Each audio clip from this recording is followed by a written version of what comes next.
देखते हैं मानटार से बस में लटक करके यही पीके रॉय में यहाँ पढ़ने आते थे और फिर उस यूनिवर्सिटी जी आज बाकायदा हमारे प्रोफेसर डॉक्टर इंद्रजीत कुमार ने भी उसको व्याख्या में रखा कि मैं तुम्हें जानता हूँ, उस दौर से जानता हूँ जब तुम मेरे छात्र थे, आज भी छात्र हो लेकिन परिवर्तन में तुम विधायक हो।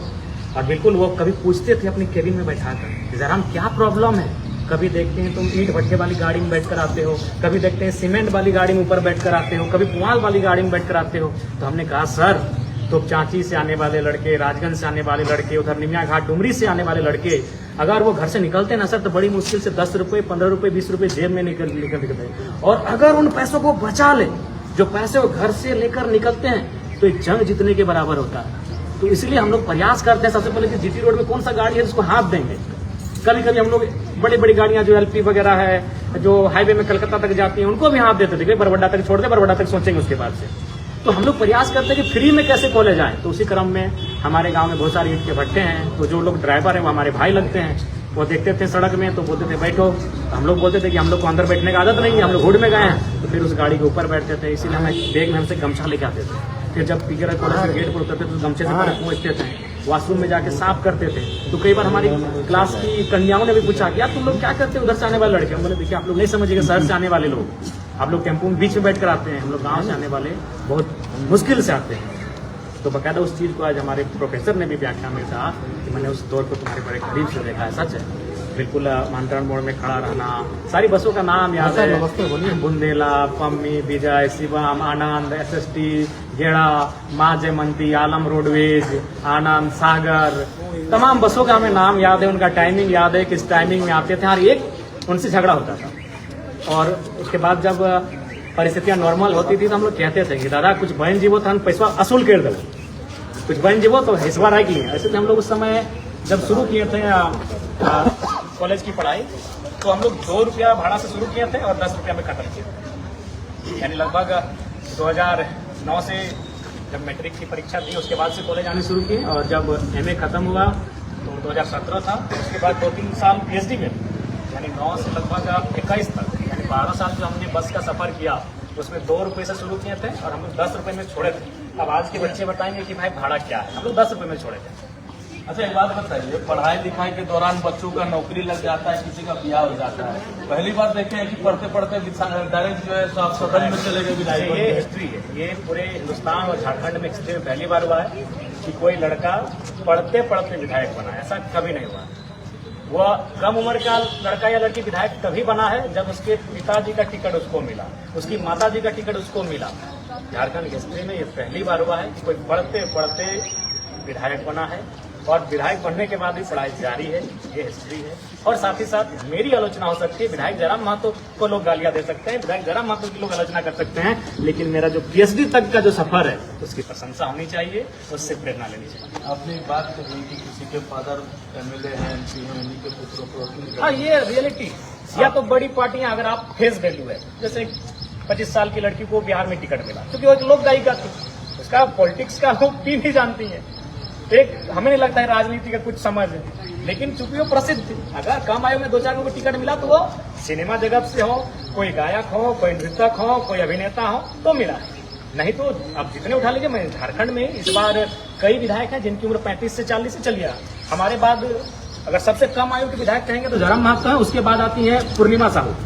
कौन है पूर्णिमा साहू? रघुवर दास की पुत्र। शिल्पी नेहा तिर्की कौन है? पूर्व मंत्री बंधु तिर्की की बेटी। अम्बा प्रसाद कौन है? पूर्व मंत्री योगेंद्र जी की पुत्री। अब जितने नाम गिनाएंगे कम आयु के विधायकों की, उनके पिता, उनके ससुर, उनकी माता विधायक होंगे। जयराम महतो ने हमारी पार्टी को तोड़ कर आया है, इसलिए लोगों को प्रेरणा लेंगे। लेकिन उन लोगों के पिता से तो बड़े स्थान पे आपके पिता थे, वो झारखंड आंदोलनकारी थे। गुमनाम, क्योंकि वह 1990 का टाइम था, कई आंदोलनकारी आज गुमनामी के जीवन यापन करते हैं। बस एक सर्टिफिकेट होगा कि हाँ ये आंदोलनकारी है और उनके परिवार में किसी को 3500 रुपए का पेंशन मिलता होगा, कोई चर्चा नहीं। क्योंकि वो एक दौर था जब सोशल मीडिया नहीं थी, वो दौर था जब हमारे पास उतनी लोगों से कम्युनिकेशन नहीं था। वो अपने क्षेत्र में आंदोलन करते थे। जब विनोद बाबू उनके साथ गए, कॉमरेड एकेरा उस क्षेत्र में गए, सिंह बेसरा उस क्षेत्र में गए, कुछ और नेता उस क्षेत्र या गुरु जी गए तो उनके साथ आके खड़े होते हैं। तो वो लोग उस स्तर के नेता थे, यानी अपने क्षेत्र में, अपने प्रखंड में, अपने जिले में। अब निसंदेह बिल्कुल, लेकिन वो तो लोगों ने बुला दिया। आज कई आंदोलनकारी हैं जिनको पहचान की आवश्यकता है। उस हिसाब से आज जो जहाँ तक हम आ रहे हैं, जहाँ तक जा रहे हैं, ये निसंदेह एक पर्सनल सवाल मेरा, आपसे ही बातचीत के दौरान हम लोगों को पता चला था कि, और जहाँ तक हम लोगों ने अपने सूत्र के हिसाब से पता लगाया था, आपके पिताजी जो थे उनको देख करके नशा करने वाले लड़के भाग जाते थे। हाँ बिल्कुल, वहाँ बैठते नहीं, बिल्कुल नहीं बैठते थे, लेकिन जो गोली खेलते थे वो भाग जाते थे। और मेरे पिताजी का हाइट लगभग 6 फीट के आसपास था। हाँ, मैंने लोगों का मैं उनका खौफ था, अगर कुछ गलत करते थे तो लोगों में उनका खौफ था। लेकिन जयराम महतो के जो प्रतिद्वंदी हैं, विरोधी हैं, विचारों का विरोधी हो या पार्टी के विरोधी हो, सवाल जयराम जी से होना चाहिए, लेकिन उनके पिताजी तक बात क्यों पहुंच जाती है, और जब पहुंचती है तो आपको कैसा लगता है? हम लोग भी सोशल मीडिया के माध्यम से देखे हैं, बड़ा आश्चर्यजनक है। आलोचना होनी चाहिए, बिल्कुल होनी चाहिए, विधायक होनी चाहिए। जो पिता 28-30 साल पहले दुनिया को छोड़ के जा चुका है, उस पर तो चर्चा ही नहीं होनी चाहिए। और उसके बाद भ्रमित करने वाली बात है। हाँ, अगर उसके बाद भी अगर 28-30 साल पहले अगर मेरे पिताजी कोई ऐसा कार्य किए होते जो असामाजिक हो, बिल्कुल बोलते हैं कि यार उसके पिताजी ने तो ये किया था, लेकिन आंदोलनकारी थे। और चूंकि इन लोग का काम अब यही बचा है कि एक पैटर्न नैरेटिव सेट करिए, नेगेटिव नैरेटिव सेट करिए। क्योंकि आप भी जानते हैं जिस पार्टी का आप नाम ले रहे हैं, अब वो अस्तित्व के में लड़ाई लड़ रही है, और उसका मकसद यही है कि जयराम महतो की आलोचना करके, जयराम महतो के परिवार की आलोचना करके, क्योंकि उनका सोशल मीडिया का एक बहुत बड़ा रोल है। यूथ को लगातार रोज उनके बारे में गलत चीजें जो सच्चाई से वाकिफ भी नहीं, उनको दिखाएंगे और 2029 में फिर अपनी 10 सीटों को वापस लेंगे। उनका कोई लक्ष्य नहीं है झारखंड के लिए, उनका बस इतना ही लक्ष्य है कि जयराम महतो के उभार से हमारा राजनीतिक संकट हुआ है, उसे वापस पाने के लिए जयराम महतो की आलोचना करनी है, जयराम महतो को गाली देना है, जयराम महतो के परिवार की भद्दी आलोचना ही करनी है, जिसका कोई नाता नहीं। अब हमारी माता 28 वर्ष 38 वर्ष पहले, जब उनकी आयु 28 साल थी, तब जाके वो विधवा हुई है, उन पे आलोचना करते हैं। इतनी मैंने संकीर्ण इनकी मानसिकता, इतने घृणित सोच के लोग हो चुके हैं, तो इतना तो सोचना चाहिए इनको। माँ तक ये चीजें जाती होगी तो नहीं, माँ हालांकि सोशल मीडिया से दूर है, लेकिन फिर भी वो घृणित लोगों को इतना तो सोचना चाहिए। जो स्त्री 28 वर्ष की आयु विधवा हो चुकी है, जिस व्यक्ति को उसके माता पिता ने कहा कि हम तुम्हारा दूसरा विवाह कर देंगे, उसने एक ही लाइन कहा कि जहां विवाह होकर जाएंगे वहां तो बच्चे के लिए जाएंगे, तो बच्चा तो यहाँ ऑलरेडी 2 है। एगो पिताजी के मरने के बाद बच्चा पैदा हुआ है, वो हम पहले से थे, तो इन्हीं को देख के हम रह लेंगे।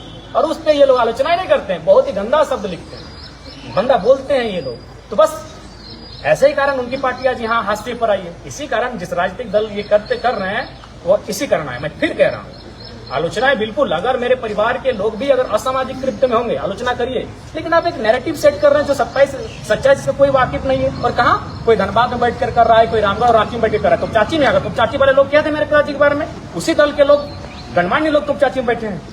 तो ये लोग नैरेटिव सेट कर रहा है, जो कि घृणित, इनकी घृणित, और मैंने कह सकते हैं इनमें एक सोच होती है, जलन, वो तो होगी, वो स्वाभाविक है। एक नकारात्मक और घृणित और मतलब कह सकते संकीर्ण सोच के ऐसे लोग व्यक्ति हैं। बिल्कुल हमसे हमारा हमला कीजिए हम पर, हम आपके हमले के लिए तैयार हैं। लेकिन धनबाद के जो माननीय है वो भी कह रहे थे, देखिए धनबाद के माननीय अपनी सुध-बुध खो चुके हैं, और क्यों खो चुके हैं आपको भी मालूम है। उनका रिपोर्ट कार्ड दिल्ली में खराब जा चुका है, चूंकि वो मेयर नहीं बना, बहुत ही रिपोर्ट कार्ड उनका खराब जा चुका है। उनके कहने पर देखिए, वो धनबाद के सांसद हैं, लेकिन धनबाद के नेता आज भी नहीं मानते लोग। तो अब क्या हुआ, अब तो भाई उनको अपना जो धैर्य है, धैर्य को लगातार खो रहे हैं। और बिल्कुल बहुत ही दुर्भाग्यपूर्ण है कि एक सांसद जिसको लोग काफी सक्षम मानते हैं, पावरफुल मानते हैं, अगर वह व्यक्ति 30 साल पहले मरे हुए व्यक्ति का नाम लेकर अगर आलोचना कर रहा है, ये बड़ी दुर्भाग्य की बात है। मैं उनको बिल्कुल कहूंगा, आप आलोचना करिए, सीधा हमसे टकराइए, सीधा हम पे बात करिए, हम सीधा आप पे बात करते हैं। और जो हमने कहा है वो मीडिया छानबीन करे। कितना दुर्भाग्य की बात है कि एक और क्राइसिस बढ़ रही है, एक और इकोनॉमी में अंतर हो रहा है, और महोदय 40,000 करोड़ रुपए दबा के बैठे हैं। जो आप बातें उस दिन कहे थे मीडिया के माध्यम से, उन बातों पर अड़िग है, सच्चाई बिल्कुल अड़िग है। अरे मैं आपको ये बता रहा हूँ, नहीं हवाई नहीं है, अड़िग है। आप वो काम आप मीडिया का है, आप एक स्टिंग ऑपरेशन करिए, और नहीं तो फिर अगले दिन मेरे खिलाफ इंटरव्यू बनाइए, आप समीक्षा करिए डुमरी विधायक के अनर्गल बयान, दिखाइए, हमारे खिलाफ आप चैनल में चलाइए कि आपने जो भी बयान दिया था, जो भी आपने तर्क रखा था, वो निराधार है। बिल्कुल, क्योंकि हमें भी हक नहीं है कि हम अनर्गल और भ्रामक बातों को रखेंगे। हमने जो कहा है बिल्कुल तार्किक रूप से कहा है, शोध करके कहा है। आप ये जांच करिए कि मैंने जिन जिन जगहों का, जिन जिन कार्यों का, जिन जिन संस्थानों का मैंने नाम लिया है, आज से 10 साल पहले वहां क्या था और आज वहां क्या है और किसके पास है, और उस व्यक्ति का इस व्यक्ति से क्या संबंध है। क्योंकि आज के डेट में सब बेनामी संपत्ति रखते हैं। अब हम एक दिन एक व्यक्ति से बैठे थे, एक बिजनेसमैन जिसने करोड़ों नहीं हजारों करोड़ रुपए धनबाद में इन्वेस्ट किया। बोला अरे आपने तो गलत कहा है विधायक जी, और भी मिलेगा, बस हम लोग का नाम मत लीजिएगा।